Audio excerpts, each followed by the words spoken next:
mutlu. 112 ya. AVM karşısına yıkıldı.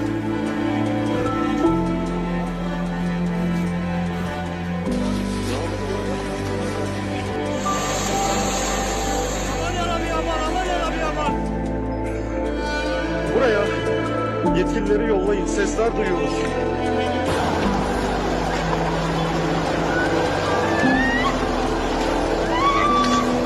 İnşallah ölü veya yaralı yoktur. Binalar çok kötü durumda. Kimse yok. Yardım edin bize. Kimse yok burada. Herkes canının derdinde.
TV 2020 ekranlarından merhaba sevgili izleyenler. Diyalog Medya Grubu Genel Yayın Yönetmeni Sayın Reşat Akar'la birlikte Gündem Özel programında sizlerle birlikteyiz. Tabii buruk bir merhaba dedik. Çok üzgünüz. Türkiye'deki depremle sarsıldık.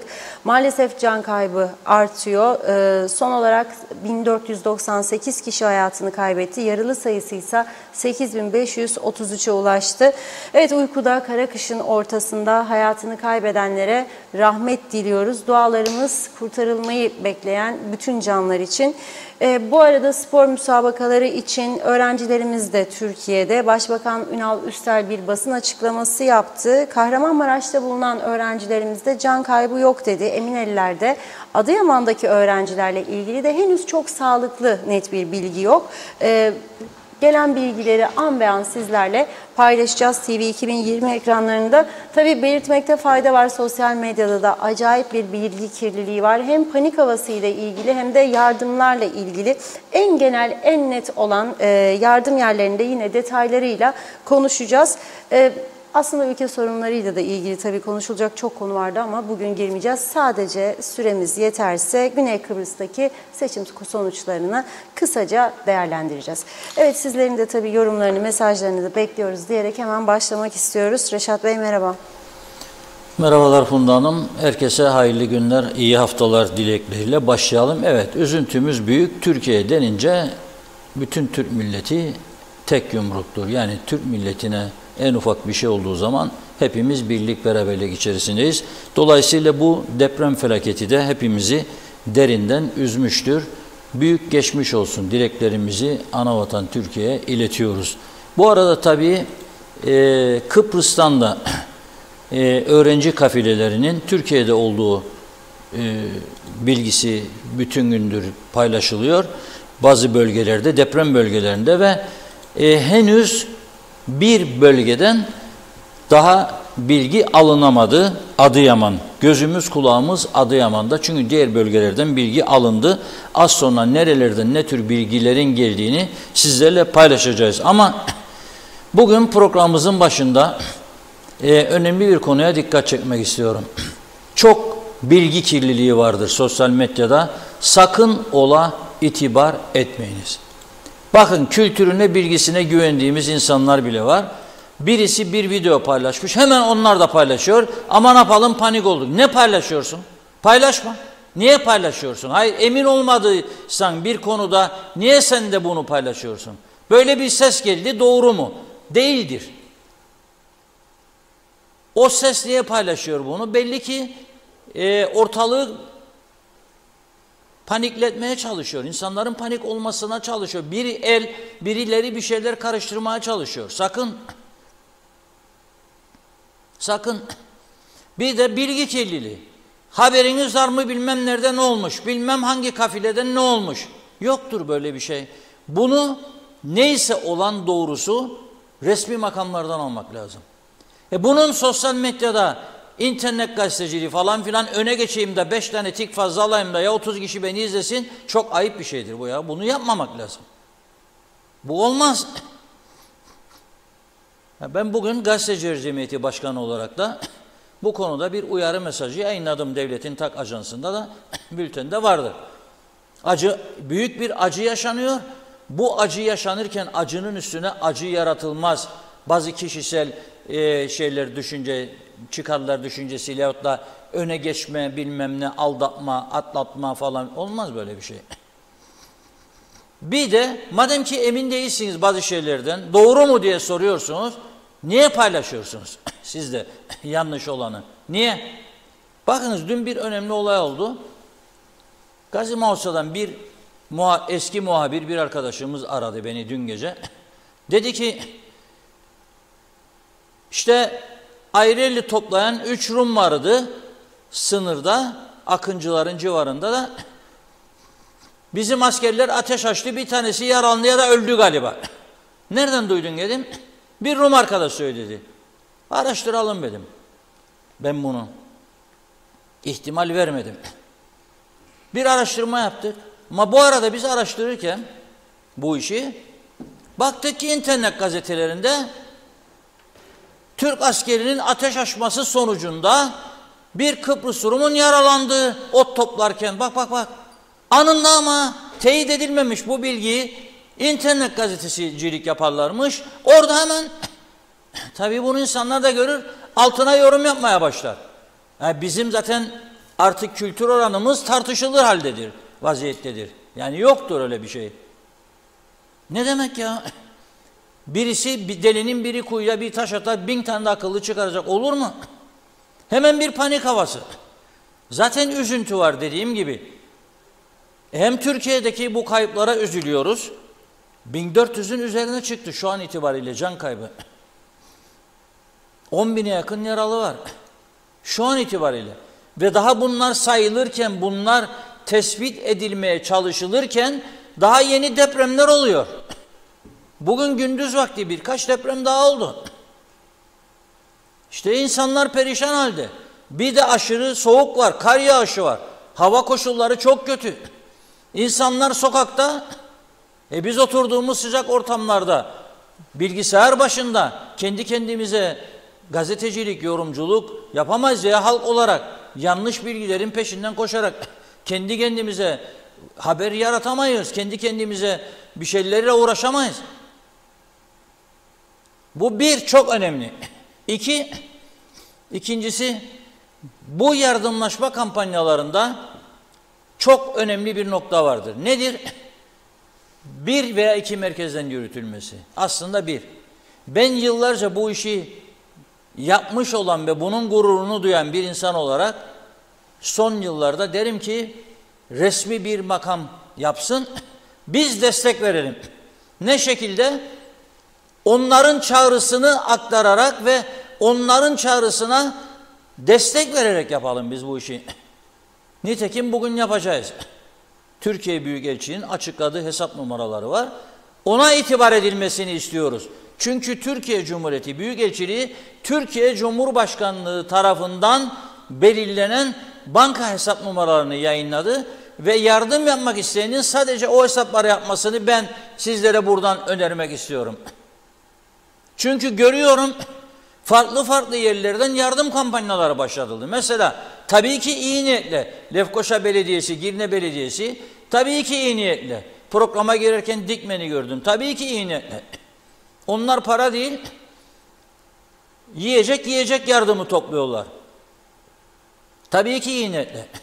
Ama unutmayın, dediğim gibi Van depreminde mesela son Kıbrıs Medya grubunda yapmıştım. Çok büyük bir yardım miktarı toplanmıştı. Van Valiliğine teslim ettik. Orada öğretmen lojmanı yapılacaktı. Nedir biliyor musunuz? Takibi de zordur bunların. Yani siz topladınız, gemi şirketinden de belediye başkanlısınız. Rica ettiniz, dediniz ki Akgünler'e mesela bu Girne'den gidecek gemiye bir tır koyalım falan filan. Tabii buyurun, para istemek gönderelim. O tır gidecek, nereye gidecek, nasıl gidecek? İnsanlar zaten nerede olduğunu bilmez. Ne halde olduğunu bilmez. Bunu kim teslim alacak, nasıl dağıtacak?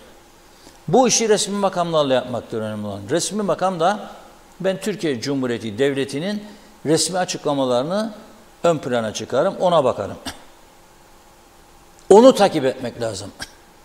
Ve gene bu elbise, yiyecek, gıda konularında da KKTC hükümetiyle Türkiye Büyükelçiliği'nin birlikte yapacakları bir toplantı sonrasında ortaya konacak bilgilere göre hareket edilmesinin doğru olacağını düşünüyorum. Bütün belediyeler gerekirse toplarsa toplasın, götürsün oraya versin. Ama en doğrusu bunun bir merkezden yürütülmesidir bu işlerin. Çünkü o merkezde nereye gideceğinin bilgisini sonradan hesabını verebilsin insanlara. Bu son derece önemlidir. Şimdi bizim bu arada öğrenci çocuklarımız var çok sayıda. Spor müsabakalarına gitmişler. Onların aileleri perişan, bir. İki, onlarla beraber giden bazıları aileleriyle gitmiş. Turist rehberleri var o bölgelerde şu anda Kıbrıs'tan giden aldığım bilgilere göre. Bir de KKTC'de yaşayan çift vatandaşlı olup bu deprem bölgelerinde aileleri olan binlerce insan var. Unutmayın, KKTC'de yaşayan çift vatandaşlı, Türk vatandaşı ve KKTC vatandaşı olan çoğunluğunun, ezici çoğunluğun aileleri ya Mersin'dir, Adana'dır, Şanlıurfa'dır, Gaziantep'tir, Hatay'dır. Ezici bir çoğunluğun. Onların da yaşamakta oldukları üzüntülere ve heyecana saygı duymamız lazım. Onların bu psikolojik ortamında soğukkanlı hareket etmemiz lazım. Gönderin, ailem var orada falan filan meselesi değil. Bunu planlı programlı yapmak lazım. Şimdi bu konuda Başbakan Sayın Ünal Üstel'in de bugün Ercan Havalanı'nda yaptığı açıklama var. Beni de aradı Sayın Üstel. Dedi ki göndermek istiyorsanız bir muhabir, kameraman, uçak kalkacak, gönderebilirsiniz dedi. Gönderdik Abdullah Su İçmezi, fakat uçağın doldurulduğunu, ailelerin çok olduğu ve alınamayacağı söylendi. Bizim arkadaşımız geri döndü oradan. Bu uçak özel uçak, devletin kiraladığı uçak, onunla gidilecekti ve son açıklamayı az önce Sayın Ünal Üstel yaptı. Bizim arkadaşımız da Ömer Kadiroğlu oradaydı, kameraman arkadaşımız da kaydetti.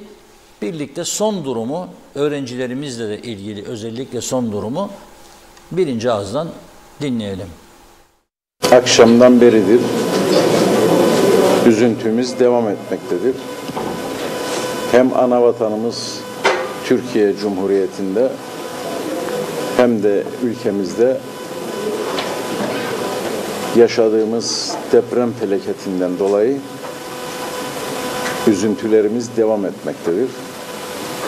Ana vatanımız Türkiye Cumhuriyeti'nde 7.4 şiddetinde olan depremden ülkemiz de bayağı sıkıntı yaşadı. Ama Allah'tan ki ülkemizde büyük bir hasar ve can kaybı yoktur. Ama ana vatanımız Türkiye Cumhuriyeti'nde 10 ilçesinde hem maddi hasar hem büyük bir can kaybı hem de yaralanan insanlarımız var. Bu depremden dolayı canlarını bu uğurda sessiz sedasız evlerinde hayata gözlerini yumarken temennimiz bu sayıların daha da büyümesi, Allah'tan rahmet, yaralarımıza da şifalar diliyoruz. Ve bununla birlikte bizim ülkemizdeki yaptığımız işbirliği neticelerinde liselerimizdeki gençlerimiz voleybol turnuvaları için Anavatan Türkiye Cumhuriyeti'nde bir kısmı Kahramanmaraş'ta, bir kısmı da Adıyaman'da müsabakaları oynamak üzere bulunmaktaydılar. Kahramanmaraş'ta bulunan öğrencilerimiz herhangi bir can kaybını şu ana kadar gözetmedik ve hepsi de emin ellerdediler ve onlarla irtibata geçtik. Ama Adıyaman'da olan öğrenci kardeşlerimiz, evlatlarımız ve hocalarımızla irtibata geçildi. Henüz daha öğrencilerimizden çok sağlıklı bir bilgi alamadık. Burada oraya Gaziantep elçimizi, Eğitim Bakanlığı müşaviri şu anda Adıyaman'a varmışlardır ve öğrencilerimizin konakladığı bölgeye gitmişlerdir. Ve onlarla birlikte biz de Kuzey Kıbrıs Türk Cumhuriyeti'nden ana vatanımıza, AFAD'a yardımcı olması için ve özellikle de bir kısmı Kahramanmaraş ve Ebür ilçelerine gitmek üzere saat 12'de 8 aracımız ve 30 tane insanımızı saat 12'de gemiyle yola çıkmıştır. Ve buna takviye olarak ve direkt Adıyaman'a gönderecek AFAD ekiplerimizi şu anda kiraladığımız, devletin kiraladığı uçakla Adıyaman'a hareket etmek için uçağı alıyorlar. Bir de bunun yanında biz ailelerimizin Adıyaman'a çocukların yanında bulunmaları için, oralara gitmeleri için onlardan da temsilcilerini gerekli sayılarda, çünkü biliyorsunuz oralardaki yaşanan depremden dolayı gerek ulaşımda olsun, gerekse konaklamada olsun büyük sıkıntılar yaşamaktadır. Bütün bunları göz önünde bulunduraraktan öncelikle oradaki çalışmalara yardımcı olacak AFAD ekiplerimizin hem araçlarını hem de insan gücüne öncelik verdik ve hava limanı sırf bizim uçak gidecek, oraya bu yardımı götürecek diye iniş izni verildi. Biz hükümet olarak, ortaklarımız olarak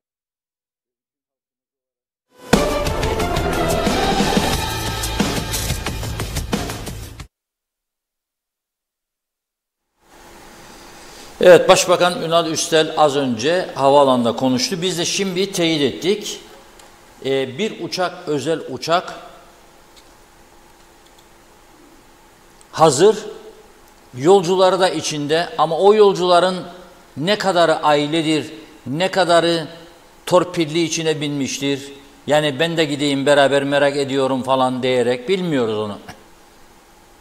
Çünkü normalde Kıbrıs'tan bir uçak gidecekse sen aradıysan da Kıbrıs'ın en büyük medya kuruluşunu bir muhabir gönder, kameraman ve gönderiyor oraya. Ondan sonra ona uçak doldu, aileleri doldurdu diyorsan, aileleri doldurduysa saygımız büyük. Ama değilse doğru bir şey değildir bu. Hava koşulları kötü. Zaten uçak o yüzden kalkamıyor. Ve Adıyaman Havaalanı'ndan normalde acil durumlar haricinde kapatılmıştır Hatay'da. Bu arada çok ciddi iki tane bilgi paylaşılıyor. Mesela bir tanesi bir video kaydı. Bende de var, bana da gönderdiler.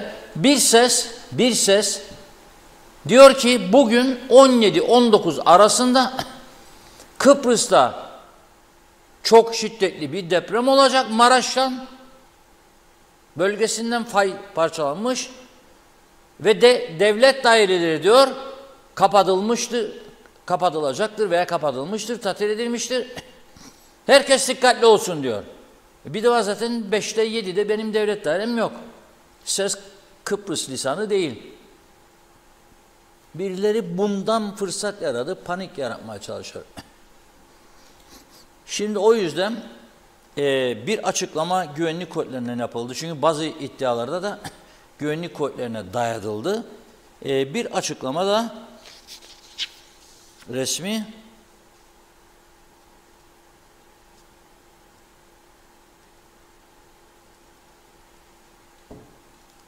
AFAD'dan geldi.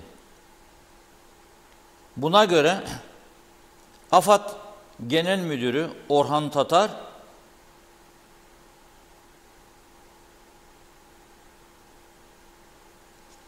değişik kanallardan vatandaşları tedirgin edecek yanlış bilgiler verildiğine dikkat çekti. Bir bölgede nerede deprem olabileceğinin, nerede aktif hatların bulunduğunun bilindiğini, ancak bunların hangi noktada, hangi saatte ve ne büyüklükte olacağını söylemenin mümkün olmadığını belirtti diyor. Yani böyle bir saat 17 ile 19 arası Maraş'ta, Kıbrıs Maraş'tan deprem olacak, çok sarsıntı olacak, aman da dikkat ediniz, devlet daireleri de kapalı olacak diye dolaşılan sese itibar etmeyin. Onun için ben, yani Kıbrıs'ta yaşayan insanlar zaten 5 ile 7 arası devlet dairesi olmadığını bilir. Ne yapmaya siz de paylaşıyorsunuz bunu? Da yanlışın üstüne yanlışa daha çok yayıyorsunuz sağa sola bunu. Ve panik oluyor insanlar. Normalde bu gibi şartlarda sosyal medya paylaşımları devlet tarafından kontrole alınır. Yani eğer iş çok saptırılırsa, yolundan çıkarılırsa, halkı paniğe düşürüp tehlikeli boyutlara ulaşacaksa işin ucu sosyal medya kontrol altına alınır. Yani bunu beklemeden, devletin bir karar almasını beklemeden ben buradan herkese kendi sorumluluğunu kendisinin almasını öneriyorum. Otokontrol diye bir şey vardır. Herkes kendi kendini kontrol etmelidir. Efendim bana yolladı arkadaşım Ayşe, ben de paylaşayım da görsünler. Yok.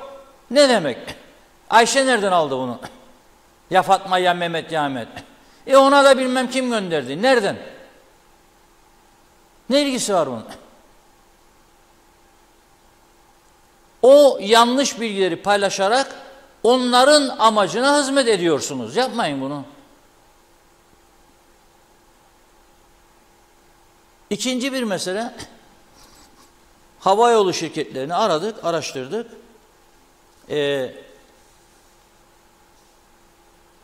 Bu araştırmaya göre Adana,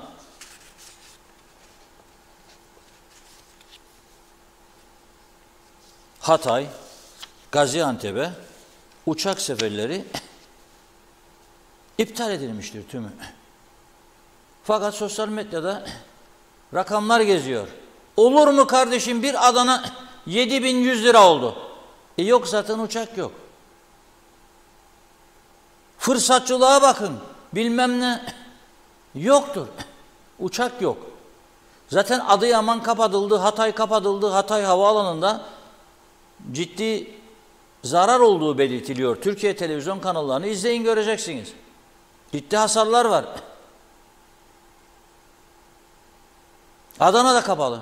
Yani şu anda Adana belki Türkiye iç hat çalışıyor ama Kıbrıs'tan hava koşulları yüzünden yoktur.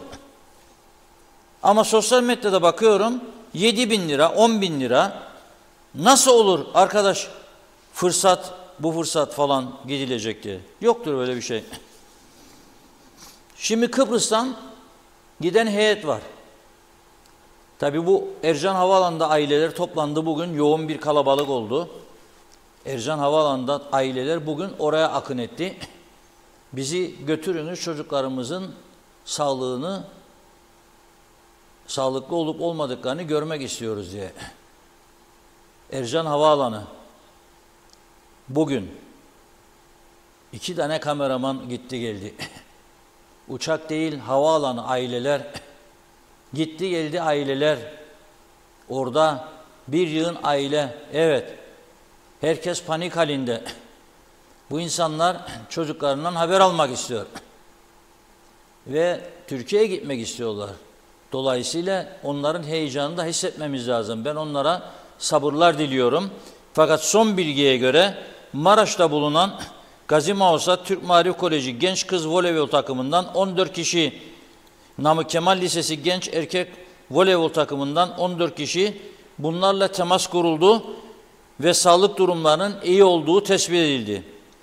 Düzce'de bulunan Lefkoşa Türk Lisesi Kız Handbol takımı 16 kişi, Yakın Doğu Koleji Genç Handbol takımı 16 kişi, bunlarda da herhangi bir sıkıntı olmadığı tespit edildi. Tek bilgi alınamayan Adıyaman'da bulunan Can Bulat Özgürlük Ortaokulu erkek kafilesiyle ilgili onunla da kuruldu. Adıyaman'da bulunan Can Bulat Özgürlük Ortaokulu erkek kafilesiyle ilgili bağlantı kuruldu diyor.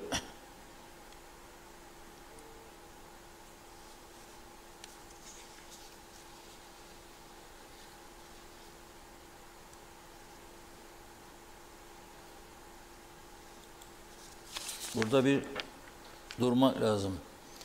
Başbakan Ünal Üster'in bir açıklaması var.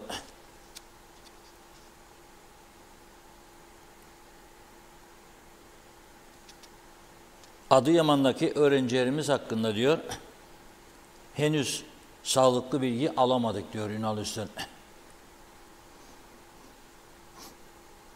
Ve duyumlara kulak vermeyiniz diyor. Bilgi alır almaz biz doğrudan resmi makamlar tarafından bu bilgiler paylaşılacaktır diyor. Bana sonradan gelen bir bilgi var. Nasıl getirdi arkadaşlar bunu bilmiyorum. Adıyaman'da bilgi alınamıyor diyor Ünal Üster.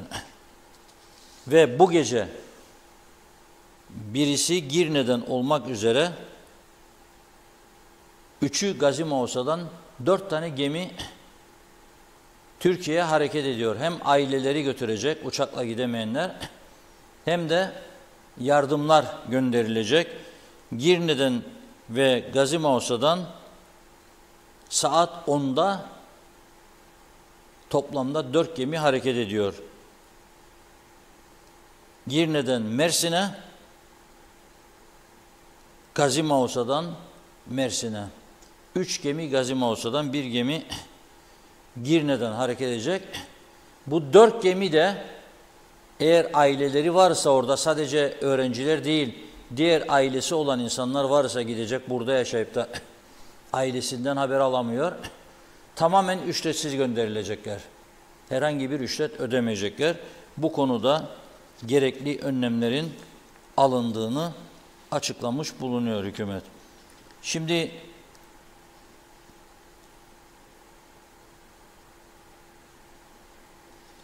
bunların dışında tekrar ediyorum, değişik bilgilere itibar gösterilmesin. Bugün Türkiye Cumhuriyeti Büyükelçiliğinden yapılan açıklamada Türkiye Cumhurbaşkanlığı'nın öncülüğünde yardımlarla ilgili bir karar alındı ve nerelerden nasıl yardım yapılacağına ilişkin bilgiler paylaşıldı. Buna göre okuyorum sizlere. Türkiye Cumhuriyeti Büyükelçiliği'nin paylaşımı çerçevesinde yardım yapmak isteyenler Türkiye Cumhuriyeti Ziraat Bankası hesap numaraları gidildiği zaman yapılabilir. Ankara Kamu Kurumsal Şubesidir.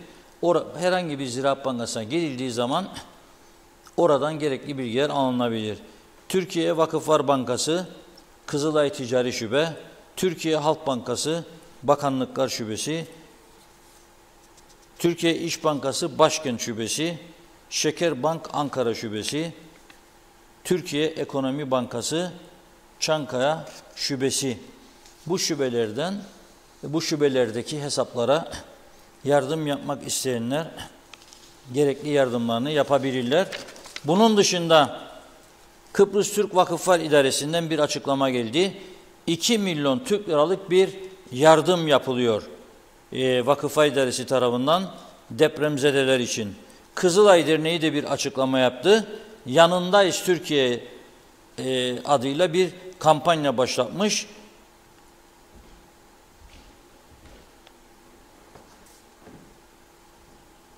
En hızlı ve en uygun yardımın nakdi bağış veya kullanılmamış battaniye olduğunu bildirmiş. Kan bağışlarının Türkiye'ye gönderilmesinin mümkün olmadığını duyurmuş bulunuyor. Kuzey Kıbrıs Türk Kızılay. Dolayısıyla kan bağışı olmaz diyor. Buradan oraya kan gitmez. Ama kullanılmamış battaniye ve para yardımı önemlidir diyor. Para yardımı da ben tekrar ediyorum, devletin resmi gösterdiği hesap numaraları en önemlisidir. Ve bu vakıflar idaresinin açmış olduğu kapıyı herkesin takip etmesini diliyorum. Mali durumu iyi olan bütün şirketler, firmalar bu gösterilen devletin gösterdiği hesap numaralarına yardımlarını yapabilirler. Yardımlarını yapanlar da gönderirlerse onlar da buradan okumak bizim görevimizdir. Biz bu konuda en doğru yardımlaşmanın bu şekilde olacağını düşünüyoruz.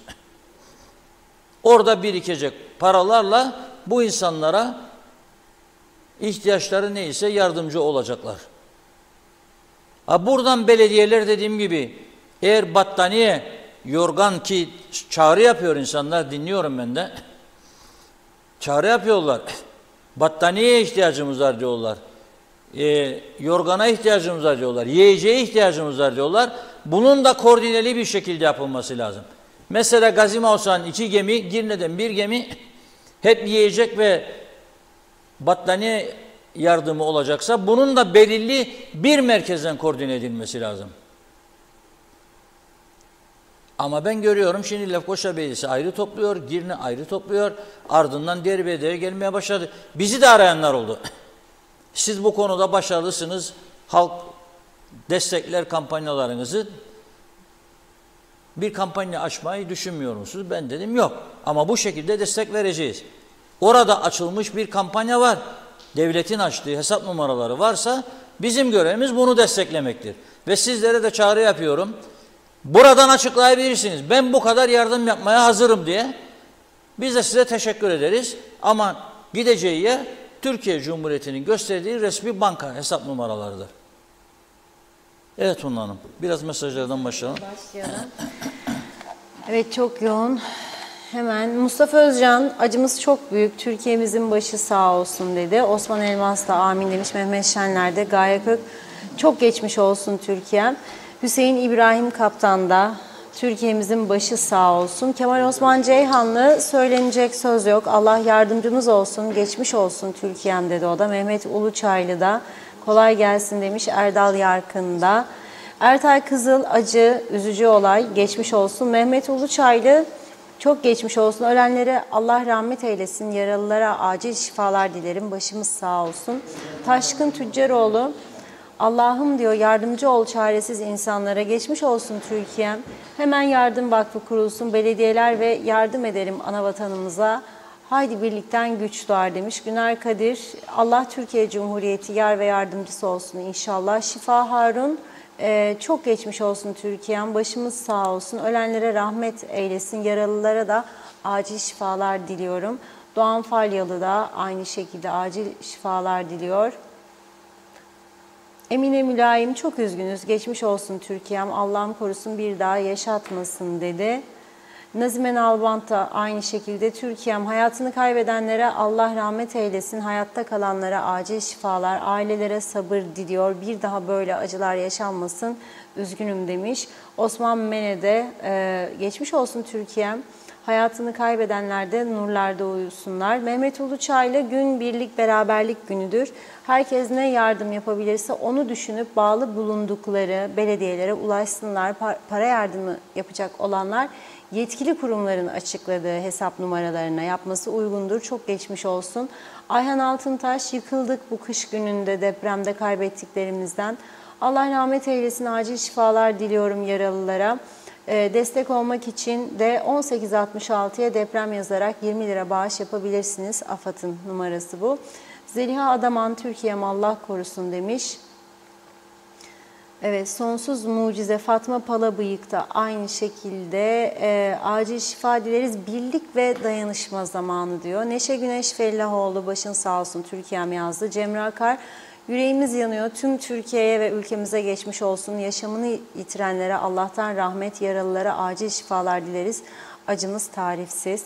Şerife Turgay Derya, Türkiye halkına, halkımıza çok geçmiş olsun dedi.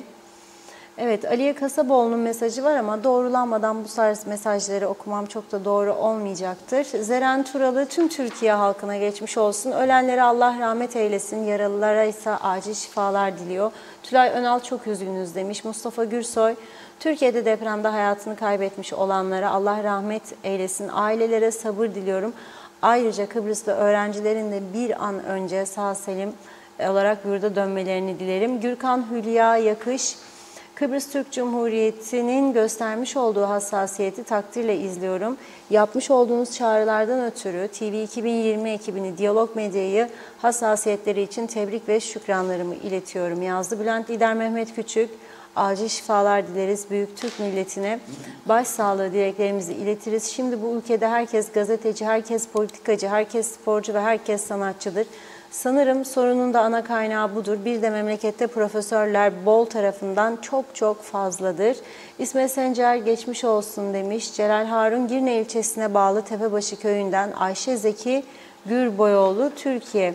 Yüreğimiz seninle. Türkiye'de yaşanan ve artçı sarsıntılar devam ederken depremin ardından Türkiye'ye ve ülkemize geçmiş olsun demiş. Çok sayıda can kaybı ve yaralı bilgisi bizlere ulaşmakta.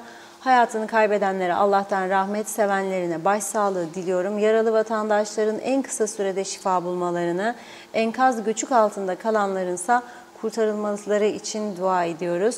Ayten Güler Hasgören'de geçmiş olsun Türkiye'm demiş. Mehmet İnancı da bakıyorum. Ercan Ergun çok üzüldüm yazdı. Turgay Gezen, deprem büyük bir doğal felakettir. Türkiye gibi deprem kuşağı üzerinde yer alan bir ülke, binalarını inşa ederken mühendislik bilimine uygun binalar inşa etmeliydi.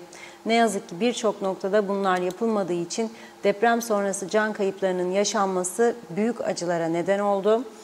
Diyor, her deprem sonrasında sık sık tekrarlanan bir söz vardır. Deprem değil, çürük bina öldürür. Bu söz çok doğru bir söz. Umarım yaşananlardan gerekli dersler çıkartılır ve bundan sonra depreme dayanıklı binalar yapılmasına azami ölçüde özen gösterilir.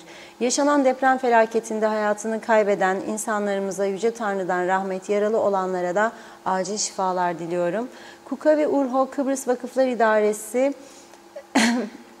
orada bir şey var ama caddesi, çözemedim mesajınızı. Arada bazı değişik harfler karışmış. Evet, Erkan Erçik'a kahrolduk diyor.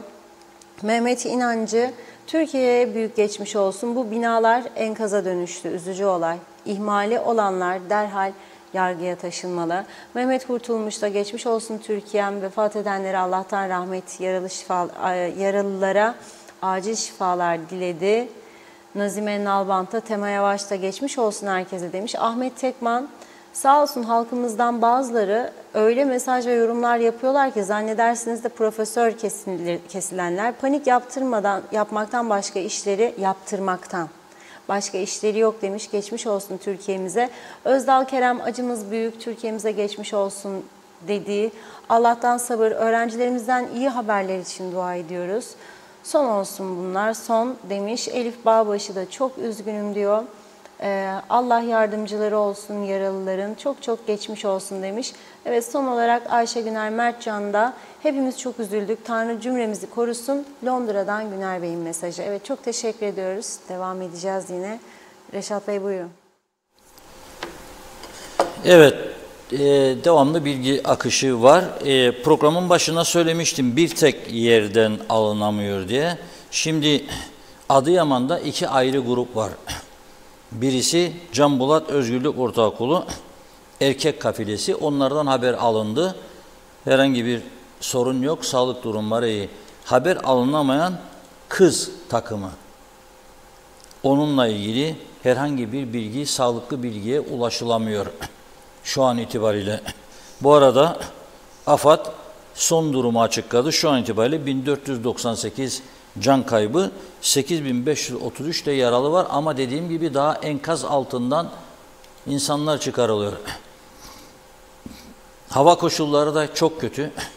Ne olacağını yani zaman içinde göreceğiz. Zamana ihtiyaç var. Arama kurtarma çalışmaları da bu havalarda kolay değil.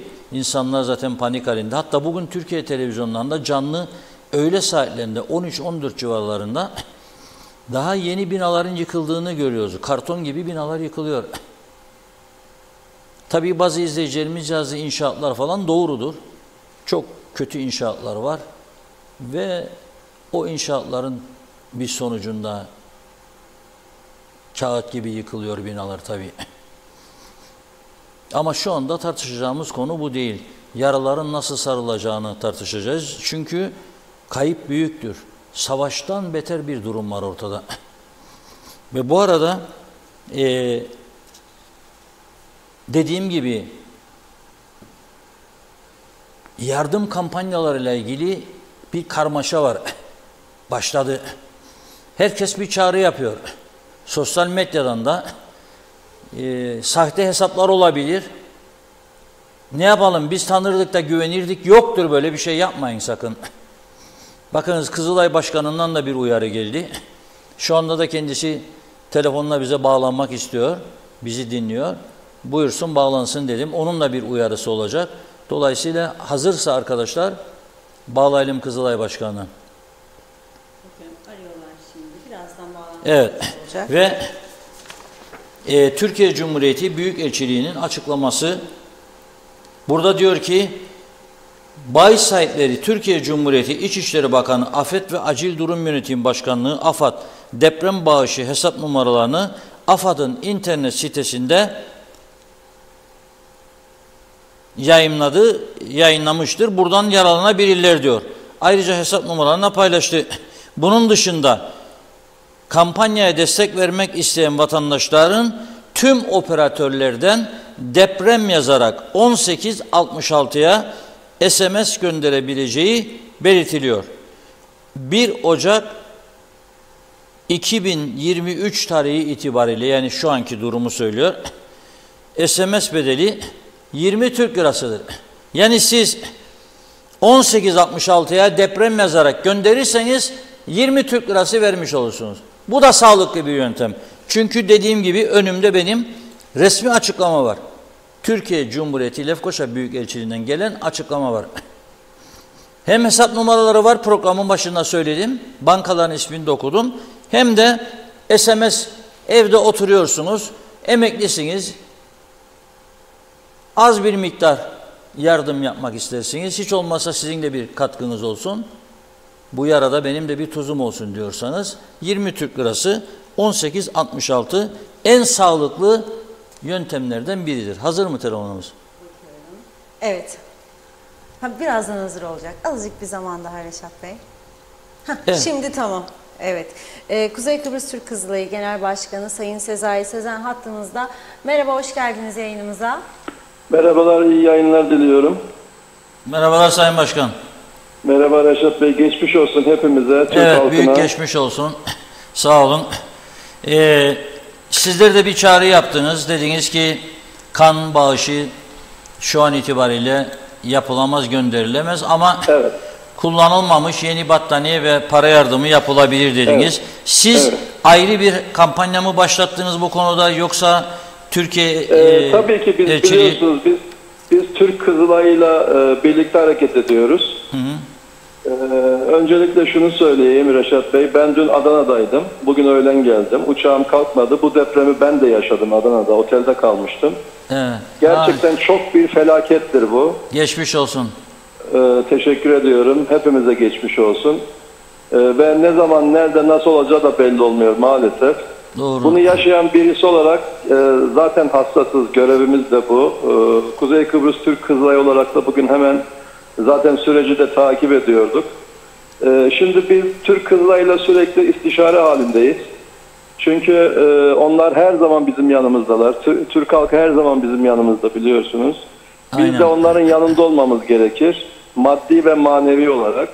Bu münasebetle hemen bir kampanya başlattık. Bu kampanyamız yanındayız Türkiye sloganıyla. Benim aldığım, tabii basından hep izliyoruz ama benim aldığım özel bilgilerde felaket daha çok büyük boyutlarda. İnşallah tabii ki temenni etmeyiz bunu ama maalesef bu böyle ve yayılmış bir felaket. Yani biliyorsunuz sadece bir bölge değil. Onun için biz de elimizden geldiği kadar ne yapabiliriz kaygısı içerisine düştük ve bütün gün bunu organize etmeye başladık. Şimdi birkaç tane konu var. Siz de bahsettiniz bunu. Bunu sizin yayınınız aracılığıyla ifade etmek isterim. Birincisi çok hızlı bir şekilde aksiyon alabilmemiz için nakdi yardım çok önemli. Bunu Türk Kızılay yetkililerine göndereceğiz. Ama halkımızdan da şöyle yoğun bir talep var. Onlarca telefon alıyoruz. Biliyoruz STK'lar, belediyeler bu konuda da duyarlı, hassas bir şekilde çalışıyor. Battaniye, kıyafet, gıda bu tür yardımları topluyorlar. Biz buradan şunu söyleyebilirim. Lütfen duyarlı tüm halkımıza ikinci el ürün olmayacak. Bunu gönderebilmemiz için bizim Türk Kızılay'la da bir protokolümüz var bu konuda. Sıfır ürünleri gönderebiliyoruz kıyafet olarak veya battaniye olarak. Ya bu hassasiyeti ben bu yayında söylemek istedim. İkincisi çok büyük kan bağışı talebi var. Ben yine teşekkür ediyorum bu duyarlılığa. Evet acı ortak acımız ama uluslararası, ülkeler arası kan transferi teknik olarak maalesef mümkün değil.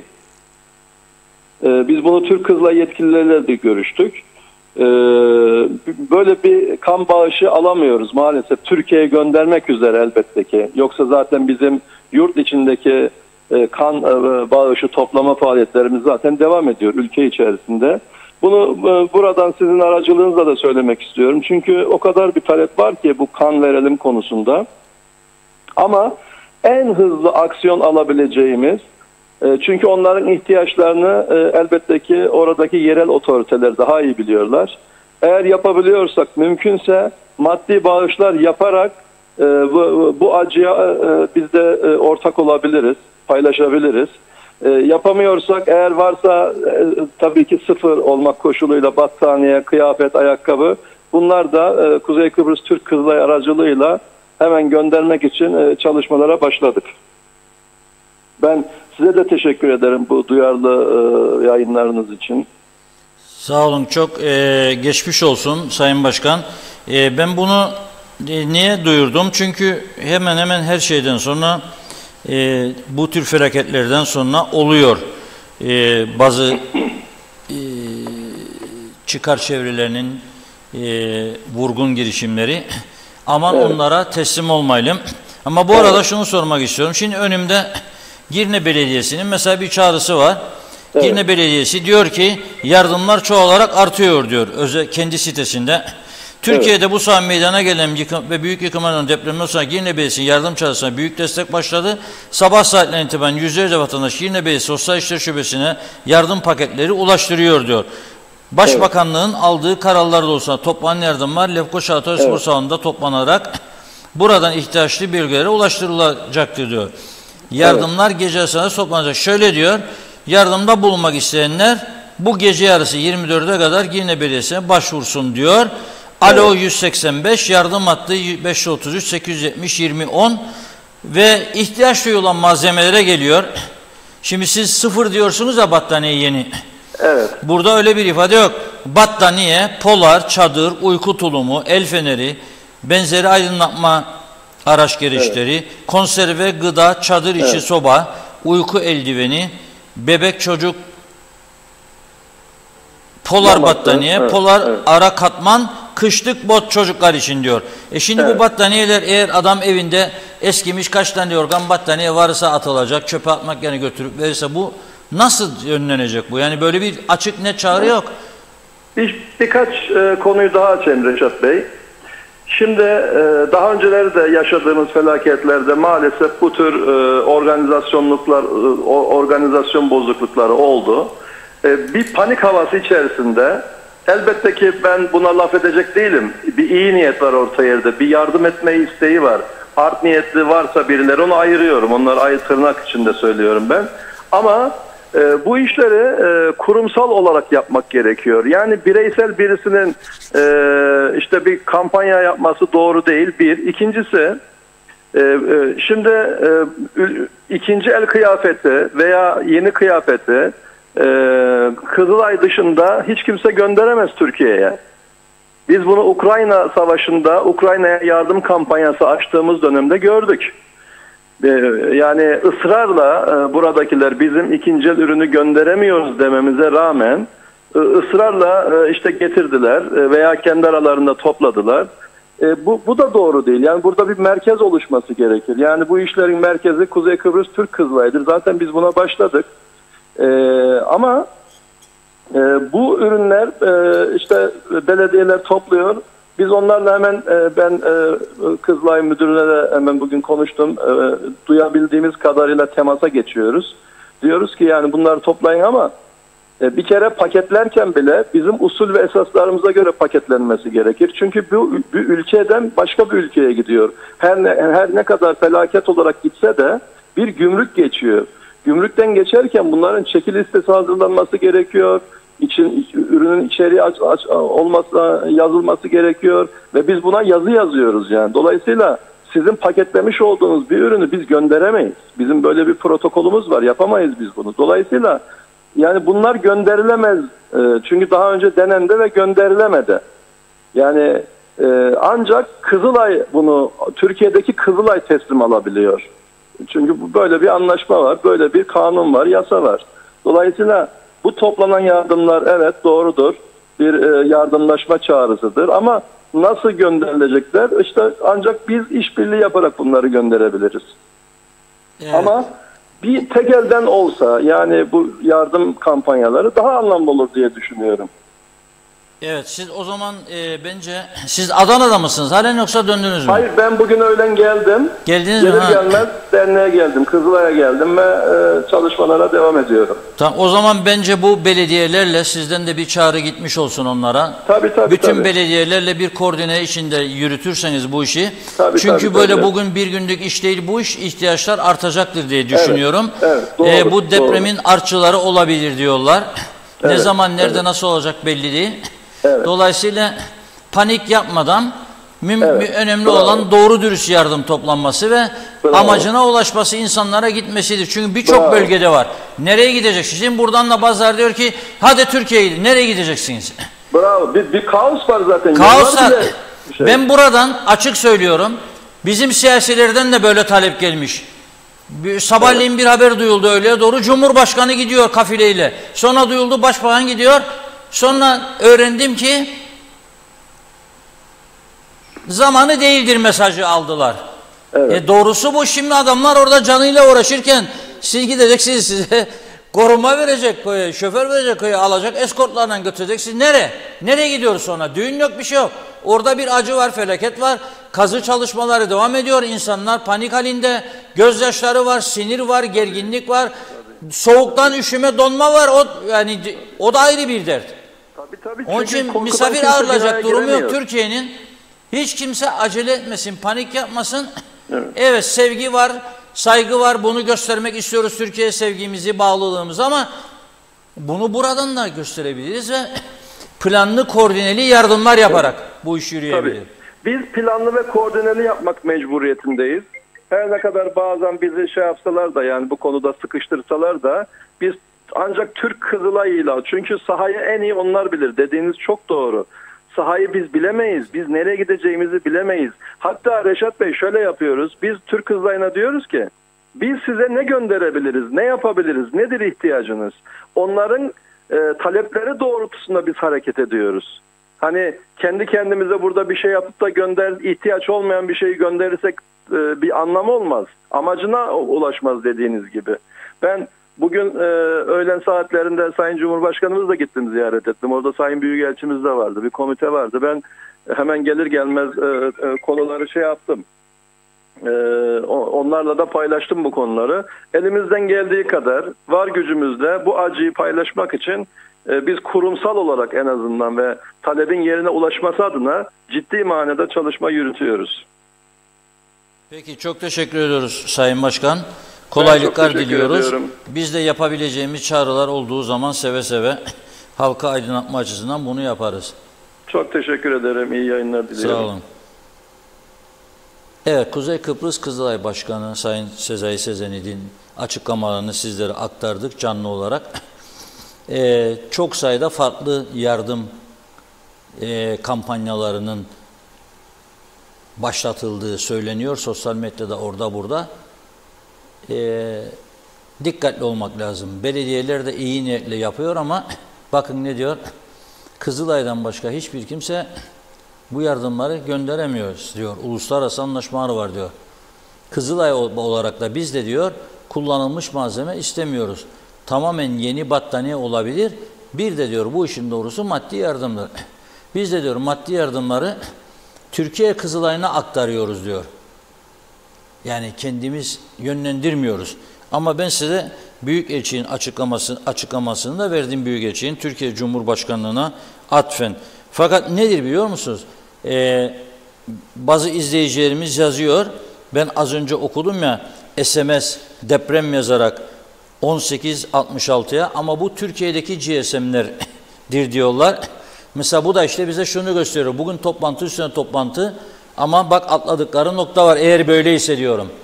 Ve bizim 2 tane GSM operatör şirketimiz şimdi birileri dinliyordur. Dinleyenler dinlemeyenlere aktarsın. Eğer buradan gönderilemiyorsa bu yanlıştır. Buna hemen buradaki GSM operatörleri. Biri Türkiye'deki Turkcell'in buradaki uzantısıdır. Biri Vodafone'un uzantısıdır. Bu kadar basit bir mesele. Ayarlamalarını yapsınlar. Deprem yazarak 1866'ya gönderildiğinde 20 Türk lirası yatmış olsun hesabına. Bunun dışında Türkiye Cumhuriyeti Büyükelçiliğinin verdiği banka hesap numaraları var. Bu banka hesap numaralarını AFAD deprem bağış hesap internet sitesinde de bulunabilir diyorlar. Oradan da alınabilir. Biz sürekli ekranlara getireceğiz de bu numaraları. Yarın gazetemizde de yayınlayacağız, Diyalog Gazetesi'nde. En doğru yöntem bana göre budur. Bağış yapmak isteyen varlıklı kurum ve kuruluşlarımız görüyorum. Paylaşım yapanlar var. Paylaşım yapanlar var. Başın sağ olsun Türkiye'm, yanındayız Türkiye'm.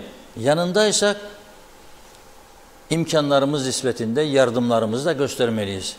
Yanındayım Türkiye, mesaj adım görünsün, elçilik beni not etsin diye değil. Ben açık sözlüyüm. Göstereceğiz. Pamuk eller cebe. Çok büyük şey var, bir de var. Zarar var. Çok büyük bir kayıplar var orada. Sadece can kaybı değil. Son gelen bilgi can kaybı 1541, yaralı sayısı 9733. 10.000'in zorluyor yaralı sayısı. Allah yardımcısı olsun diyorum. Bu sıkıntıda herkesin kolay bir iş değildir. Evet, bu arada tabii Amerika Birleşik Devletleri çok sayıda ülke Türkiye'ye yardım için, Rusya çağrıda bulundu, mesajlar gönderdi. Yunanistan Başbakanı Mitsotakis. Bugün Rum yönetimi Dışişleri Bakanlığı'ndan da bir açıklama yapıldı. Bu insani bir durumdur. Yardıma hazırız diye bir mesaj verildi oradan da bugün. Bir güzel girişim de, ben bunu gerçekten güzel bir girişim olarak gördüm. Kıbrıs Türk Psikologlar Derneği'nin bir açıklaması oldu. Çünkü bu gibi durumlarda insan psikolojisi çok önemlidir. Çok önemli. Bunu herkes algılayamaz. Bak, algılayamaz. Mesela dün gece yarısı, yani sabaha doğru diyelim, bu deprem olduğunda ben daha yeni uyumaya kalmıştım. Geç yatırım, işim gereği gazeteyi takip ederim, baskı falan. Yattıktan kısa bir süre tam böyle uykuya daldım. Ben depremi çok ciddi bir şekilde hissettim. Başka hissedenler de var. O saat uyanıp kalkıp Facebook'tan paylaşım yapanlar var. Sallandık, ne oluyoruz falan filan diye. Bakın bu bile o saat deprem anında internete bağlanıp sallandık, fena sallandık, ne oluyoruz, deprem var falan gibi Bir panik bile insanların psikolojisini çok etkiliyor. Ha bir de düşünün, bu çocuklarını müsabakalara gönderen aileleri. Haber alanlar var, alamayanlar var. Bir de düşünün, burada yaşayıp orada ailesi olanlar var. Çok ciddi bir durumdur. Psikolojik travma yaşar insanlar. Buna karşı da birilerinin el uzatması lazım. İşte benim memnun olduğum taraf, hemen anında gününde beklemeden Psikologlar Derneği'nin açıklamasıdır. Şöyle diyor Psikologlar Derneği, spor müsabakalar için Türkiye'de bulunan çocuklar ve ailelerine travma, EMDR ve psikososyal ilk müdahale konularında destek verebilecek psikologların 0533 840 57 67 numaralı telefona iletişim bilgilerini gönderiniz diyor. Tekrar ediyorum. Diyor ki dernek kendi üyelerine, psikologlara, eğer diyor siz bu müsabakalara katılan çocuklara ve ailelerine psikolojik açıdan destek vermek istiyorsanız, verebilecek durumdaysanız bize müracaat ediniz. 0533 840 57 67. Eğer bu numaraya diyor haber verirseniz diyor, biz diyor ona göre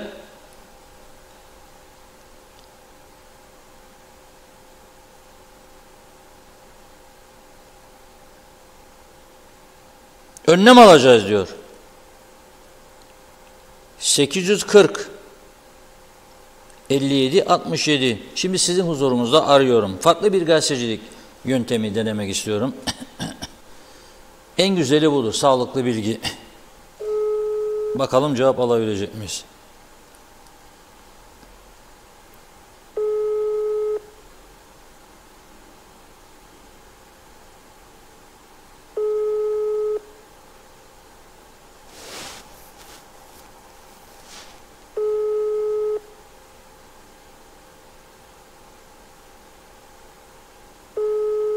Cevap alamıyorum, görüyorsunuz.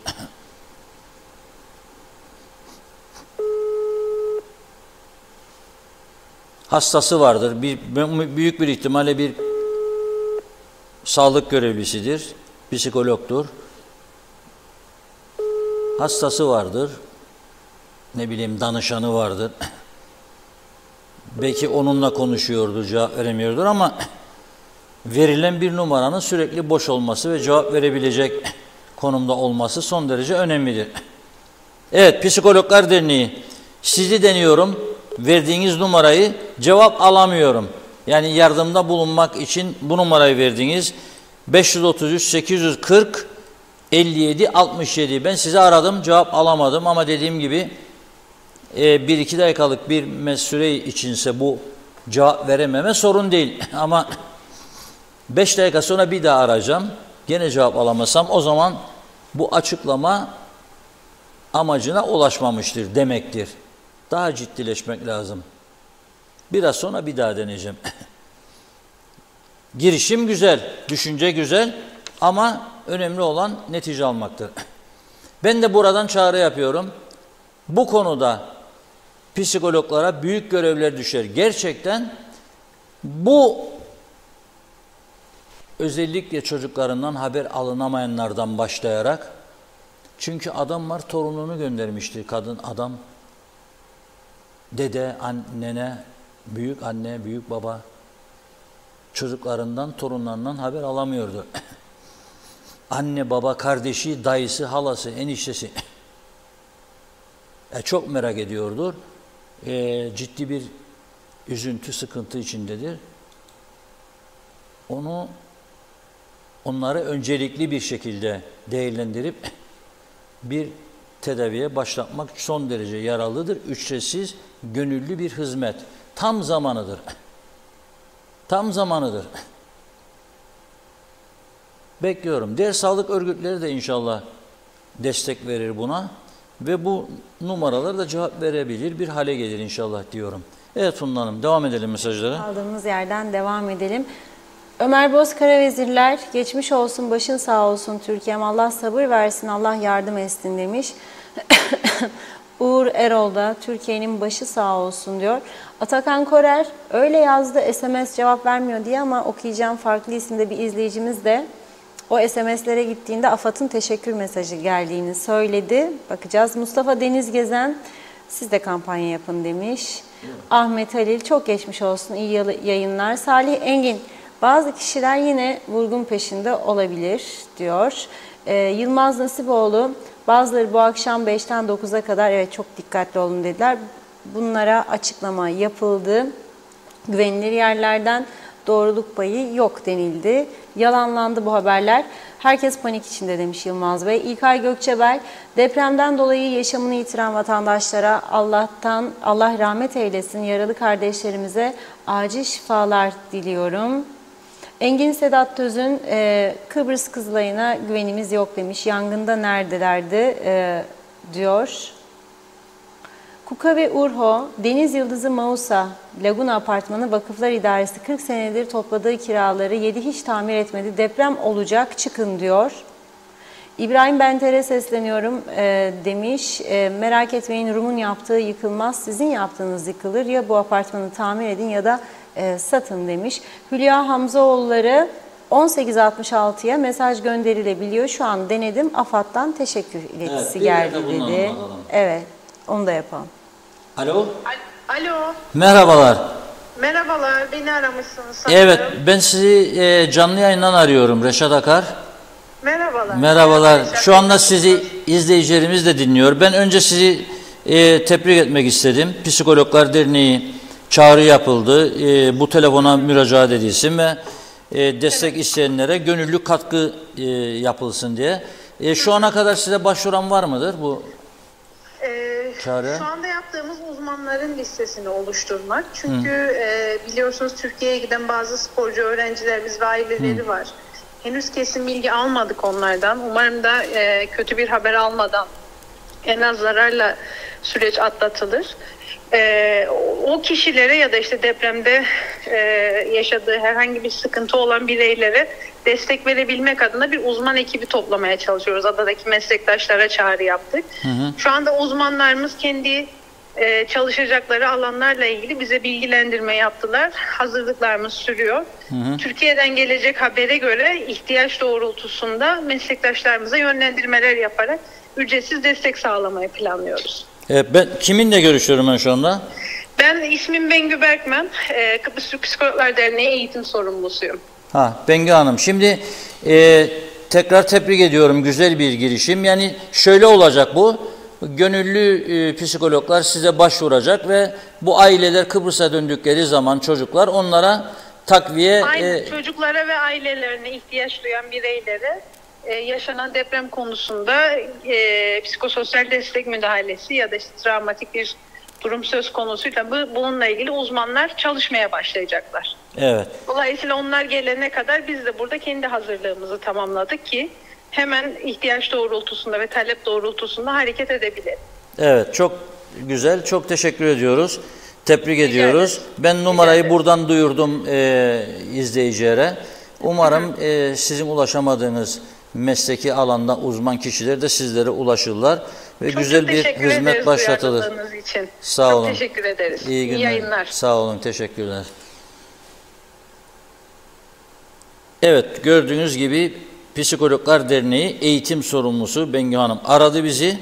Beni aramışsınız dedi. Evet dedik. Bu şekilde de canlı yayında bu konuyu bağlamış olduk. Türkiye'ye giden sporcular, aileleri, desteğe ihtiyaçları benim yoktur demesin kimse, olabilir. Önemli bir hizmettir, gönüllü bir hizmet. 0533 840 57 67'ye başvursunlar. Kendi Psikologlar Derneği'ne. Dernek bir organizasyon yaparak içerisinde uzmanlarla birlikte bir yönlendirme yapacak. Ailelerin dönüşünü bekliyorlar. Tabii görüyorsunuz hava koşulları çok kötü Türkiye'de. Çok kötü. Bizde de öyle. Hava koşulları çok kötü. Ve bu şartlar altında çalışma yapmak kolay değil. Uçuşlar da kolay değil. Ama ne zaman dönerlerse yarın, daha sonraki gün Bu ailelere bu yönde de bir hizmet verilecektir. Güzel bir girişimdir. Kutluyorum ve çağrı yapıyorum. Varlıklı insanlar, özellikle mesajım sizleredir, örgütleredir. Sendikaların bütçelerinde, kasalarında çok yüklü paralar vardır. Onlaradır. Ekonomik örgütleredir. Ayrı ayrı kampanya düzenlemeyin. Ticaret odası ayrı, sanayi. Hayır, hayır. Birlik olup üyelerinizden yardım toplayıp resmi makamların, işte Türkiye Cumhuriyeti Büyükelçinin açıkladığı, devletin açıkladığı hesap numaralarına yatırınız. Bizler de sizlerin bu girişimlerine teşekkürlerimizi buradan isim bazında da iletmeye hazırız. İnşallah daha farklı, daha kötü haberler gelmez Türkiye'den. Hepimiz üzüntü içerisindeyiz. Son bulur diyelim. Bu depremlerin devamı gelmez inşallah. Sabırla izlemeye devam edeceğiz. Ben programın başında söyledim, sahte ses kayıtları dolaşıyor diye. Bazı izleyicilerimiz herhalde geç açtılar yayınımızı. Soruyorlar. Yalanlandı diyorum. Yani birçok kanaldan yayınlandı. Hem AFAD tarafından yalanlandı. Hem az önce güvenlik kuvvetleri tarafından yalanlandı. Böyle bir açıklama yok. Saat 5 ile 7 arası deprem olacak diye böyle bir önceden bilgilendirmenin mümkün olmadığını, teknolojik açıdan da böyle bir olayın olamayacağını da söyler. Panik yaratmaya çalışanlar var belli ki, ama günah işliyorlar, ben onu söyleyeyim. Böylesi bir durumda, bu kadar acı içerisinde panik yaratmak, insanları paniğe sürüklemek günahtır en azından. Doğru bir şey değildir. Sakin, soğukkanlı olalım.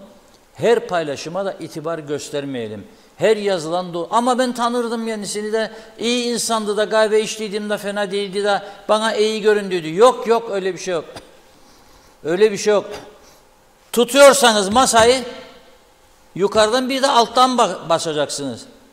Önünüze koydukları masada bile kırık olabilir, sizi oyuna getirsin diye birileri. Hayat böyledir artık. Hele bizim coğrafyamızda. Sandalyeye oturmazdan önce öyle bir ayakta durun, böyle hafif. Yavaş yavaş oturun. İnşallah kırılmaz benim sandalyede tabii. Çünkü sallanıyor son zamanlarda. Öyle hareket edin. Böylesi acı felaket durumlarında maalesef istismar içeri çıkabilir. Nitekim arkadaşlarım biraz önce geldi seslendiler. Bir video varmış. Yağmalama başlamış deprem bölgelerinde. O daha da büyük acı. Mağazaları yağmalamaya başlamışlar. Tabii oradakiler aç kalınca insanlar ne yapacak? Bir de yardımlar geç gidiyor. Hava koşullarından dolayı yardımlar çok geç gidiyor. Organize olmak, oralara yardım yetiştirmek kolay değil. Mağazaları yağmalamışlar. Ne yapacaklar? Aç kaldılar. Battaniye yok, yorgan yok, eve giremiyorlar. Evler yıkılmış veya yıkılmak üzere. Tehlikeli. Yiyecek yok. Çoluk çocuk sokakta aç. Kolay değil. Bugün tabii iç konulara giremedik. Çok özür diliyoruz. Onun zamanı değil. Yani çok konu vardı konuşulacak. Bugün öyle güzel bir gündem hazırlamıştık sizler için. Çok seveceğiniz bir gündem vardı. Tarafsız bakış açısıyla ülkemizde son durum, onları değerlendirmeye çalışacaktık. Fakat deprem nedeniyle biz programımızı bugün buna ayırdık. Kısaca bir güneydeki seçimlerden de söz ederek bu programı tamamlamak istiyorum bugün. Biliyorsunuz Güney Kıbrıs'ta dün Cumhurbaşkanlığı seçiminin ilk turu yapıldı. Burada daha önce çok kez söylediğimiz gibi 3 tane favori aday vardı. Birisi eski Dışişleri Bakanı, ki Cenevre'de masayı devirip kalkan genç arkadaş, kahraman Nikos Christodoulidis. Bütün anketlerde ilk sırada çıkıyordu. Hakikaten de ilk sırada çıktı. 31'in üzerinde oy aldı. Eski disiliydi fakat partisini bıraktı, bağımsız çıktı. İkinci sırada eski müzakereci Andreas Mavroyiannis, o da Cenevre'deydi ve bu arkadaşın masayı dağıttığını en iyi bilen kişidir. O da Akel'in desteklediği adaydı. İkinci çıktı. Sürpriz oldu çünkü Disi Partisi adanın en büyük partisinin başkanı Averof Neofitu üçüncülüğe düştü. %26 kusur ama Mavroyanis %29'un üzerinde oy aldı. Akel'in gücünün de üstünde oy aldı. Neden? Çözüm yanlıları belli ki ona destek verdi. Çünkü o dedi ki Kıbrıs sorununu çözmekten başka çaremiz yok dedi. Bütün seçim sürecinde. Ayrıca o dedi ki seçilirsem dedi oluşturacağım kabineye terör örgütü olarak bizim meclisin de kabul ettiği Elam'dan bakan almayacağım dedi. Christodoulidis ise Elam'a göz kırptı. Neden olmasın bakan alacağım dedi. Fakat Elam da bize bazı Rum arkadaşlarımızın söylediği gibi öyle bunlar a few hundred stupid people falan derler. Bunlar 100 tane deli manyaktır derlerdi ya. %6'nın üzerinde oy aldı. Elam'ın başkanı Hristo. Kıbrıs Yunan'dır diyen, bir tane bile Türk istemeyen, istemediğini de açık açık söyleyen adaydı Hristo. Elam'ın lideri. Ha Eokabe ha Elam aynıdır. %6'nın üzerinde oy aldı arkadaş. Rum tarafında ırkçılığın nasıl yükseldiğini gösteren bir gelişmedir bu da bize. Christodoulidis ırkçı birinci geldi, bu ırkçı iki. Şimdi bu seçimde kesinlikle ne olacak? Elam Akel'e verecek değil, ona verecek. %31,5-32 oldu. %38-39 şimdiden. Dolayısıyla öyle görünüyor ki ikinci tur önümüzdeki pazar günü yani 12 Şubat'ta yapılacak. Bu Christodoulidis büyük bir ihtimalle Güney Kıbrıs'ın yeni Cumhurbaşkanı olacak.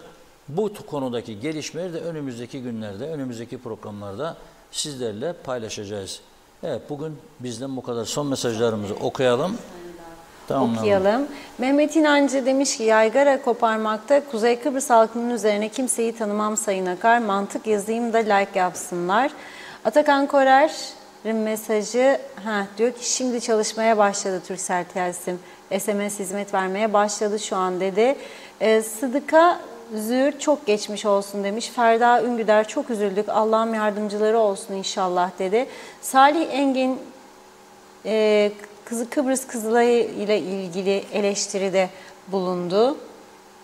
Bakıyorum Gaye Kök her zorlukta böyle afetlerde anında vatandaş el ele veriyor. Görüyoruz. Kaç iş insanından zenginden destek yardım sesi geliyor ki yazmış. Evet Cem Güner Çeşme'den iyi akşamlar diledi. Battaniye fiyatları ile ilgili 100 liradan 250 liraya çıktı diyor. Ne milletiz depremi bile fırsat görüyorlar yazmış. Ömer Bozkara vezirler bizim halkın da bilgisiz bilinçsiz olması bundan belli. Kusura bakmasınlar hangi yerde kim kimle evlendi, kim hangi arabayı aldı, nasıl villa sahibi oldu.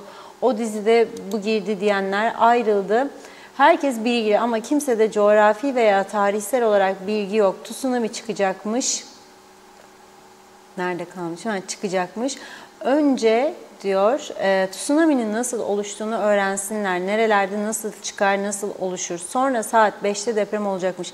Bizim ülkede daha hava durumunu doğru yönetemiyorlar. Biraz bilgi edinilip insanları endişeye sokmasalar iyi olur. Sanki deprem önceden ben geliyorum der demiş. Boş yorumlar bunlar dedi. Mehmet İnancı herkese mutlu akşamlar. Yarın görüşmek dileğiyle yazmış. Emojiler de var. Zannediyorum tamamladım. Çok teşekkür ediyoruz. Reşat Bey buyurun sizin eklemek istediğiniz. Evet bir izleyicimiz diyor ki benim Mersin'de halk evlerinde oturan yakınlarım var diyor. Belediye tarafından evlerinden tahliyeleri istenmiş. Ya doğru çıkarsa diyor ben Mersin'i bilmem tabii Mersin'de. Bunlar bu video bandından Maraş'tan bahsediyorlar. Hangi Maraş'tan bahsettiğini de bilmiyorum. Kahramanmaraş deseydi Türkiye, Maraş deyince Kıbrıs. Çünkü Kıbrıs'a yönelik mesaj. Hangi Maraş'tan bahsettiğini bilmiyorum. Ama yetkililer diyor ki böyle bir şey yok. Öyle olsa zaten burada da insanlar der ki bir olasılık var. Herkes tedbirini alsın derler. Ama böyle bir şey yok. Yoktur diyorlar. Yani zaten 5'li ile 7 arası deprem olacak diye bir şey olamaz diyor. Öyle olsa hiç kimse depremden zarar görmez. Önceden insanları çıkarırlar, kurtulurlar. Bilemez ki ne zaman bu felaket olacak. Saat 5'te mi, 6'da mı, 9'da mı, 12'de mi? Bilemez. Benim burada vermek istediğim mesaj, panik yapmadan o kuşakta olanlar elbette tedbirlerini alacaklar, almalıdırlar. Zor bir süreçti ama geçmiş yıllara gidelim. Uzun yıllar çok uyarıldı. Çok uyarıldı Türk halkı. 2027'ye kadar 7 üzerinde depremlerin olacağı konusunda çok uyarıldı. Marmara konusunda da uyarılar var. Kaçınılmaz dedi bütün deprem uzmanları. 2023'teyiz. O uyarılar da işte 2015'ten sonra 2020'lerde 20'ye gelmeden yapılan uyarılardı. Ben çok iyi hatırlarım. Çok uyarı yapıldı. Hatta şunu da söyleyeyim. 2 gün önce daha Türkiye televizyonlarında deprem konusu tartışılırdı. Ve uzmanlar kaçınılmazdır diyorlardı. 2 gün önce. Her zaman olabileceği ihtimalini göz önünde bulundurmak lazım. Allah daha büyük acılar yaşatmasın diyorum. Ve yardımlaşma, dayanışmanın çok önemli olduğunu ön plana çıkarıyorum. Sevindirici bir haber var. Az önce çağrı yaptım. GSM şirketlerine. Şimdi bir izleyicimiz yazdı. Vodafone o hattı açmış. Yani çalışmaya başlamış. Bu da işte ufak da bir olsa bizim bir katkımız olsun diyorum. Çünkü çalışmıyordu demek ki. Deprem yazarak, inanıyorum Turkcell'de yapacaktır aynısını ama şu anda önüme gelen odur. Ben programdan sonra hemen biter bitmez deprem yazıp 1866'ya göndereceğim. Bir Telsim'im de var, Turkcell'im de var. 1866'ya göndereceğim. Bakalım hangisine ulaşacak. Onu da yarın sizlerle paylaşırım. Ama deneyiniz, öyle yazıyor bir izleyicimiz. Şimdi diyor Vodafone hattı devreye girdi. Buradan yapılabiliyor. Deprem yazıp 1866 sadece 20 Türk lirası. Ama ben bunu söylüyorum tabii. Hali vakti yerinde olan, iyi geliri olanlar 20 Türk lirasıyla yetinmeyin siz daha fazla. Bu bir insanlık görevidir.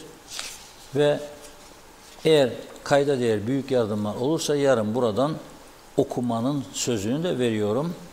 İnşallah acılar azalır, diner ve daha güzel konularda konuşuruz yarın. İnşallah diyorum. Çok teşekkür ediyoruz ve veda ediyoruz sevgili izleyenler. Yarın yine aynı saatte görüşmek üzere. İyi akşamlar.